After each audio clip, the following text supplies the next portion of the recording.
আন্তর্জাতিক global flotilla জাহাজ আটক করতেই কলকাতার রাস্তায় নেমে পড়ল মানুষ।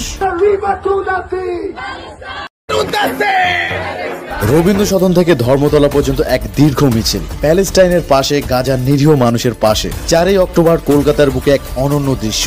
সিপিআইএম এবং বহু মানবাধিকার সংগঠন মিলে আয়োজন করেছিল এই প্রতিবাদ মিছিল। তাদের দাবি, গাজা মানুষদের জন্য যে ত্রাণবাহী জাহাজ যাচ্ছিল সেটি আটক করে ইসরায়েল। এই আন্তর্জাতিক গ্লোবাল ফ্লোটিলা আসলে এক মানবিক যাত্রা।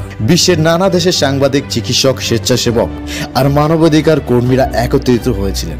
তারা নিয়ে যাচ্ছিলেন ওষুধ, খাদ্য, জরুরি ত্রাণ সামগ্রী। কিন্তু সমুদ্র পথে পৌঁছানোর আগেই ইসরায়েলি বাহিনী তাদের আটক করে দেয়। এই জাহাজের সঙ্গে ছিলেন সুপরিচিত আন্তর্জাতিক কর্মীরা, কেউ সাংবাদিক, কেউ ডাক্তার, কেউ শিশু অধিকার কর্মী। তাদের লক্ষ্য ছিল একটাই, অবরুদ্ধ গাজার মানুষের সরাসরি সহায়তা পৌঁছে দেওয়া। কিন্তু ইসরায়েলের এই হস্তক্ষেপ ক্ষুদ্র গোটা বিশ্ব। এই ঘটনার প্রতিবাদে আজ কলকাতায় রাস্তায় মানুষ নেমে এসেছে।